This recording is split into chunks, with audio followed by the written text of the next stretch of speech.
तो स्वागत है आपका Ramanuj maths classes online channel पर। उम्मीद है आप सब अच्छे होंगे। और जो आपके सामने अभी आगामी आने वाली जो आपको एग्जाम दिख रहा है, जिसके लिए अभी आपके पास में लगभग 50 डेज है स्टूडेंट, अराउंड 50 डेज है। तो आपकी तैयारी इसकी कैसी चल रही है और इन अंतिम 50 डेज की आपकी रणनीति क्या रहनी चाहिए, उसको लेकर के स्टूडेंट ये वीडियो है। लास्ट तक देखिएगा, बहुत यूजफुल साबित होगा उन स्टूडेंट्स के लिए कि जो गंभीर हैं इस एग्जाम की तैयारी के लिए, जो आपके 28 से और 31 दिसंबर के बीच में कंडक्ट होने वाला है। देखिए स्टूडेंट, मैं फिर कह देता हूं, इसमें आपके लिए 40% का रूल न तो पहले था न इस बार है, ये कंफर्म बात है स्टूडेंट। ठीक है, ये आप मान के चलिए कि 2022 में जो विज्ञप्ति आई थोड़ा सा कंफ्यूजन था, कई स्टूडेंट ने उस चक्कर में ही एग्जाम नहीं दिया। तो उसमें देखिए मैं आपको क्लियर कर देता हूं कि आपके दिमाग में किसी भी प्रकार का कोई कंफ्यूजन नहीं रहे, है ना, कि यहाँ पर रूल पहले भी नहीं था और अभी भी नहीं है। अब देखिए स्टूडेंट, अब आपकी रणनीति इन अंतिम 50 दिनों में क्या रहनी चाहिए उस पर डिस्कस करते हैं। अब देखिए स्टूडेंट, आपको अब से कुछ भी नया नहीं पढ़ना है। मैं आपको फिर कह रहा हूं कि जो अंतिम 50 डेज है वो बहुत इंपॉर्टेंट है आपके लिए। आपने अभी तक जो पढ़ लिया है वही पर्याप्त है, एनफ है। अगर आपने अभी तक 80% कोर्स किया है सेकंड पेपर मैथ्स का, तो अब आपको बाकी का 20% की तरफ नहीं जाना है। आप ये सोचें कि अभी तो 50 दिन बाकी है, तो अभी तो मैं बाकी का भी कल। देखिए स्टूडेंट, मैथमेटिक्स में आपका सिलेबस कम से कम 2 से 3 बार घर पर हो जाना चाहिए, तब जाकर के आप एग्जाम में वो क्वेश्चन परफॉर्म कर पाओगे, अदरवाइज नहीं। अगर आप ऐसा सोचते हैं कि मेरा सिलेबस अगर एक बार हो जाता है और आप वहां जाकर क्वेश्चन विद इन 2.5 आवर में, यानी कि 150 मिनट में आप 70 से 80 क्वेश्चन कर लेंगे, तो स्टूडेंट ये आपकी भूल है ना, ये आपकी भूल है। मैथमेटिक्स में कम से कम 3 बार, मेरे अकॉर्डिंग 3 बार आपका सिलेबस हो जाना चाहिए। एक बार आपकी कोचिंग आप जहां भी जाते हैं वहां पर, और 2 बार आपके घर पर, 3 बार, तब जाकर के स्टूडेंट आप चौथी बार एग्जाम में अच्छी स्पीड के साथ में, कम गलतियां करते हुए, एक्यूरेसी के साथ परफॉर्मेंस दे सकते हैं। ये स्टूडेंट बहुत ही इंपॉर्टेंट चीज है। ठीक है, तो अब आपको कुछ भी नया नहीं पढ़ना है, जो पढ़ लिया है वो पर्याप्त है, उसी में आप संतोष करिए।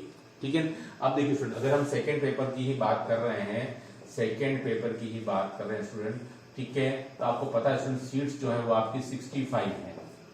इनकी तरफ बहुत ज्यादा मत देखिए। हाँ, एक टारगेट जो है वो डेफिनेटली आपका 270 275 का आपके दिमाग में होना चाहिए। वो मैंने आपको पहले ही बोला, एक टारगेट हमेशा होना चाहिए कि भाई इतना अमूमन जाता है। और पेपर टफ आए तो फिर बात अलग है, लेकिन अभी तक संस्कृत विभाग का पेपर टफ नहीं आया है, 22 में भी नहीं आया था। जो आपकी एकमात्र सीट थी संस्कृत विभाग सेकंड ग्रेड की, उसका भी टफ नहीं आया था 18 में। और 18 में जो स्टूडेंट आपकी जो विज्ञप्ति आई थी सेकंड ग्रेड की, सेकंड ग्रेड जो 2 बार विज्ञप्ति आई, दोनों बार पेपर टफ नहीं आया है, और एक बार फर्स्ट ग्रेड की आई है, उसमें भी पेपर टफ नहीं था। यानी कि 3 बार आरपीएससी ने शिक्षक भर्ती के लिए अभी रिसेंटली पेपर कंडक्ट करवाया संस्कृत शिक्षा विभाग का, तो पेपर कोई टफ नहीं आया था स्टूडेंट। तो ऑलमोस्ट 270 का टारगेट आप अपने दिमाग में रख सकते हैं। हाँ, अब स्टूडेंट 50 डेज की आपकी क्या रणनीति रहनी चाहिए। अब देखिए, यहाँ जो स्टूडेंट जो सबसे इंपॉर्टेंट रोल प्ले करता है मेरे अकॉर्डिंग, वो है आपके प्रीवियस ईयर क्वेश्चन। आप क्या करें, आप एक टाइम टेबल बना लीजिए घर पर, ठीक है। और इस छोटे से समय में, यानी 50 डेज में, तो सबसे ज्यादा दिक्कत ये आती है कि सर हम सिलेबस इतना लेंदी है जो लगभग 8 महीने में पूरा होता है, 9 महीने पूरा होता है, तो हम ये टॉपिक पढ़ रहे हैं वो टॉपिक भूल जाते हैं। ये सबसे बड़ी एक शिकायत है। अब सुन देखिए, अब ये आपको दिक्कत और ज्यादा आने वाली है क्योंकि 50 डेज पूरे हैं और सभी स्टूडेंट चाहते हैं कि मैक्सिमम टू मैक्सिमम सिलेबस में इस कम समय में पूरा कर लूं। ये हर कोई चाहता है कि मेरा बीएससी पार्ट के 10 टॉपिक भी हो जाए, 11 12 भी हो जाए, 9 10 भी हो जाए, तो जीके है वो भी हो जाए।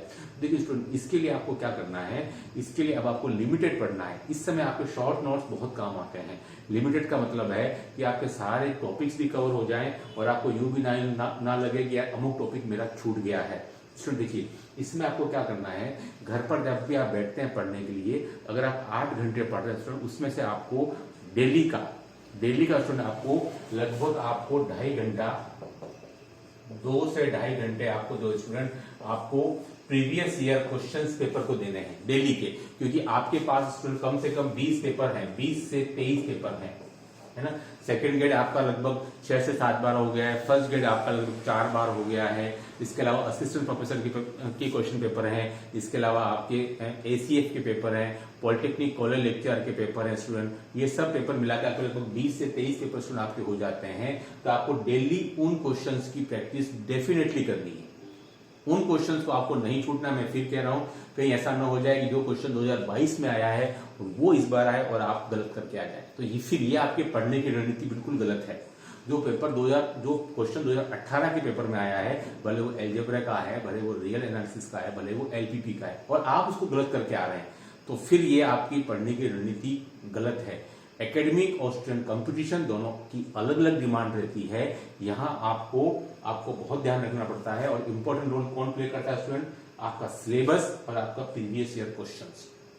टेस्ट सीरीज में भी बाद में आऊंगा, है ना। आप इनको थोड़ा सा आप हल्के में मत लीजिए, इनके सॉल्यूशंस आपको YouTube के ऊपर वीडियोस में उपलब्ध हैं, वो आप देख सकते हैं स्टूडेंट, ठीक है। तो आप कैसे प्रैक्टिस करेंगे कि आप अगर डेली नहीं कर सकते हैं तो आप 3 से 4 दिन का एक शेड्यूल बनाइए, है ना। और कभी भी प्रीवियस ईयर क्वेश्चन, जैसे कि आपने 2016 का पेपर आप लेके बैठे, 2016 के अंदर आपके फर्स्ट ग्रेड भी हुआ था, सेकंड ग्रेड भी हुआ था, ठीक है। दोनों के ऑलमोस्ट सेम सिलेबस है। तो आप देखिए 2.5 घंटे में आपसे कितने क्वेश्चन हो रहे हैं, ये बहुत इंपॉर्टेंट है। अब अमूमन ऐसा स्टूडेंट नहीं करते हैं, लेकिन अब समय आ गया है। नहीं तो फिर क्या होता है, सर मुझे बहुत कुछ आता था, OMR शीट खींच के ले गए और मैं 60 क्वेश्चन नहीं कर पाया, 65 ही कर पाया। इसमें देखिए ये क्वेश्चन, ये आपका फिगर ना काफी है। क्या होता है, 65 किए 10 गलत होते हैं, 5 गलत होते हैं। जितने भी क्वेश्चन करते हैं मैथमेटिक्स में, इतने कभी सही नहीं होते। कुछ 2, 4, 5 क्वेश्चन हमेशा गलत ही होते हैं। जो हो सकता है वो आपको मेथोडोलॉजी में गलत हो जाए, वो आपकी खुद की तरफ से गलत हो जाए, है ना, छोटी मोटी गलती की वजह से। तो इसमें ये हमेशा रहता ही रहता है। तो आपको क्या करना है, अगर आप डेली प्रैक्टिस नहीं कर सकते हो पुराने पेपर्स की, तो आप क्या करें, 3 से 4 या 5 दिन के डिफरेंस में 2.5 घंटे का एक अलार्म भरिए और आप प्रीवियस ईयर क्वेश्चंस को चेक करते रहिए 2011 से। ओके। अगर मैं बात करूं स्टूडेंट सेकंड ग्रेड की, आप सुन लीजिए, 2008 की विज्ञप्ति है, ठीक है। उसका पेपर 2010 में हुआ था। उसके बाद विज्ञप्ति आपकी 11 की आई, 13 की आई, 15 की आई, 18 की आई, 22 की आई। ये 5 जो पेपर मैंने बता दिया आपको सामान्य शिक्षा विभाग के हैं। उसके अलावा स्टूडेंट आप सुन लीजिए, 2022 संस्कृत शिक्षा विभाग आपका, 2018 संस्कृत शिक्षा विभाग, 2 पेपर ये हो गए, 7 पेपर हो गए स्टूडेंट। फर्स्ट ग्रेड जो है आपके 2011 में आई, 2013 में आई, 2015 में आई, 2018 में आई, और 2022 में आई। 5 पेपर ये हो गए, ठीक है। और एक संस्कृत शिक्षा विभाग का पेपर, ओके। इन पेपर्स ये तो आपको डेफिनेटली करना है। मैं कह रहा हूं आपको, ये मत मान के चलिए, क्वेश्चन रिपीट होते हैं भाई, रिपीट होते हैं। BSc पार्ट में नहीं, 11th 12th में भी होते हैं। आप एक बार मेरी बात तो सुनिए, हमेशा क्वेश्चन रिपीट होते हैं मैथमेटिक्स के अंदर। तो मेरा आपसे यही निवेदन है कि जो क्वेश्चन 2013 के फर्स्ट ग्रेड में आया या सेकंड ग्रेड में आया, वो आपका गलत नहीं होना चाहिए। मैं तो आपको इतना कह रहा हूं बस। नहीं तो फिर ये था यार, ये क्वेश्चन तो कोई तो है जो कम पढ़ करके क्वेश्चन सही करके आ गया और आपने पूरा 200-400 क्वेश्चन कर लिए एक टॉपिक के, लेकिन आपको क्वेश्चन नहीं कर पाए कि क्वेश्चन अलग टाइप का था, है ना। तो प्रीवियस ईयर क्वेश्चंस को बिल्कुल सोल्व करने का टाइम आ गया है। और आप कैसे सोल्व करेंगे, ऐसे सोल्व नहीं करना है टॉपिक वाइज, आपको पूरे आप पढ़ चुके हो, है ना। तो 4 से 5 दिन के गैप में आपको जो है वो 2.5 घंटे का पूरा आपको जो है वो आराम भर करके तैयारी करनी है। क्योंकि आपका सिलेबस मेरे ख्याल से अब तक कम से कम 2 बार तो हो चुका होगा, क्योंकि अब 50 दिन बाकी है। अगर आप सीरियस कैंडिडेट हैं तो यानी कि सारे टॉपिक्स आपके हो चुके हैं, ठीक है। ये आपको काम करना है। अब नंबर 2 स्टूडेंट रोल कौन सा प्ले करता है, वो है आपका टेस्ट सीरीज। अब जो है वो टेस्ट सीरीज का टाइम आया है, यानी कि आपको अब जो है ये तो प्रीवियस क्वेश्चन तो करना ही करना है, ओके। ये तो डेफिनेटली करना है ना। यहाँ से कुछ गलती आप अफोर्ड नहीं कर सकते, मैं फिर कह रहा हूँ आपको, है ना। और BSc पार्ट के क्वेश्चन तो जम के रिपीट अमूमन होते हैं, है ना। कई बार देखा गया है क्वेश्चन रिपीट होते ही होते हैं। तो इसलिए ये आपको मदद करेगा। पेपर देके आएंगे उस दिन आप याद रखिएगा, सर ने क्या बताया था कि प्रीवियस ईयर क्वेश्चन रिपीटेड होते ही हैं या आप गलती अफोर्ड नहीं कर सकते। मैं फिर अगर आप अभी तक केवल टेस्ट सीरीज पर ही बेस्ड हैं और प्रीवियस ईयर क्वेश्चन आपने नहीं सोल्व किए स्टूडेंट, मैं तो बात करता हूँ कॉलेज लेक्चर तक की, मैं तो बात करता हूँ ACF की, मैं तो बात करता हूँ पॉलिटेक्निक कॉलेज लेक्चर की, जो कि आपको हमारे इस कंटेंट में मिलेगा। और इसीलिए कंटेंट सबसे ज्यादा पसंद किया जा रहा है स्टूडेंट के द्वारा, क्योंकि इसमें previous year question with solution काफी सारे हैं। और जो रिसेंटली JEE मेंस के जो पेपर जो हुए हैं रिसेंटली 19, 20, 21, 22 उसके भी क्वेश्चन है, ताकि आपको पता चल जाएगा कि लेवल कहां तक पहुंचा है, तो हमने 2022 में फील किया, ठीक है स्टूडेंट। तो ये तैयार किया गया मटेरियल ओनली 99 में बहुत यूजफुल है आपके इस कम समय के लिए। मैं ये बिल्कुल नहीं कहता हूं कि ये सब कुछ इसी को पढ़िए, ऐसा नहीं है, लेकिन इंपॉर्टेंट रहेगा कम समय में आप क्या तैयारी करें कि सब कुछ आपको मिल सके उसके लिए। ठीक है, अब मैं आपको बात करते हैं टेस्ट सीरीज की। Test series student important role play करता है। आप कहीं से भी कुछ भी टेस्ट ले सकते हैं, मार्केट में उपलब्ध है, ऑनलाइन ले सकते हैं। मैं आपको सजेस्ट करूंगा ऑफलाइन, क्योंकि पेपर ऑफलाइन मोड पर होने वाला है। ऑफलाइन से पता चलेगा आपको कि आपके नंबर किससे कम आ रहे हैं, कौन आपसे ज्यादा इंटेलिजेंट है। ऑनलाइन में आपको पता नहीं चलता है। ठीक है, भले मार्क्स बता दिए जाते हैं, लेकिन आप उस व्यक्ति से नहीं मिल पाते हो जो आपको उससे सीखने को मिलता है कि यार ऑफलाइन में गए 50 लोग बैठे हैं, 100 लोग बैठे हैं, उसके मार्क्स मुझसे ज्यादा आ रहे हैं, उससे आगे मैं मिलूं कि वो क्या तैयारी कर रहा है, कैसे कर रहा है। ये आपको सीखने को केवल ऑफलाइन में मिलने वाला है। चूंकि आपका मोड ऑफलाइन का है, इसलिए मैं आपको सजेस्ट हमेशा करता हूं स्टूडेंट ऑफलाइन चीजें चलाइए रादर देन ऑनलाइन के पढ़ने के हिसाब से। और टेस्ट सीरीज मैं आपको ऑफलाइन सजेस्ट करूंगा। आपकी मजबूरियां हो सकती हैं ऑनलाइन को लेकर के, रिमोट एरियाज में आप रहते हैं, अफोर्ड नहीं कर सकते हैं, तब भी मार्केट में बुक्स उपलब्ध हैं, उनको लेकर के आइए। टेस्ट सीरीज के लिए स्टूडेंट हमारे पास भी उपलब्ध है। ठीक है, और फिर आपको आपकी तैयारी करनी है ना। तो क्या करना है, इन 50 दिनों में टेस्ट सीरीज ज्वाइन करनी है। नंबर 2 प्रीवियस ईयर क्वेश्चंस करने हैं। नंबर 3 स्पीड बढ़ानी है। अगर आपकी स्पीड आपको नहीं बढ़ेगी स्टूडेंट तो डेफिनेटली आप पीछे रह जाएंगे। स्पीड कैसे बढ़ानी है मैं फिर कह रहा हूँ आपको, रैंडमली आपको 11-12 के अंदर जो भी आपका SRSENI बुक है उसमें से आप रैंडमली से आपका एक टाइम टेबल बना लीजिए कि भाई मुझे इन दिनों में अलजेब्रा कंप्लीट करना है, 2D कंप्लीट करना है, 3D कंप्लीट करना है। और आप 2D के कोई भी 20 क्वेश्चन रैंडमली ले लीजिए किसी भी टॉपिक से, चाहे वो पैराबोला हो, एलिप्स हो, हाइपरबोला हो, और फिर उसको आप रैंडमली पहला ले लिया, 8वां ले लिया, 15वां ले लिया, 22वां, 25वां, 29वां ऐसे, और फिर उसको आप सॉल्व कर दीजिए। और फिर आप देखिए 1 घंटे में मुझसे कितने क्वेश्चन सॉल्व हो रहे हैं, किस टॉपिक में मुझे ज्यादा टाइम लग रहा है, किस टॉपिक में मुझे कम समय लग रहा है, ज्यादा टाइम लग रहा है उसको आप चाहे तो एग्जामिनेशन हॉल में स्किप भी कर सकते हैं या उसको आप लास्ट टाइम पे रख सकते हैं, क्योंकि सारे क्वेश्चन सेम मार्क्स के हैं, कोई दिक्कत वाली बात नहीं है। अगर आपको जहां आपको कंफर्टेबल फील हो, जैसे आपने एल्जेब्रा में आपने 30 क्वेश्चन सोल्व कर लिए, तो आप देखते हैं 1 घंटे में 30 हो रहे हैं एल्जेब्रा के, तो मुझे मैक्सिमम फोकस एल्जेब्रा पे करना है।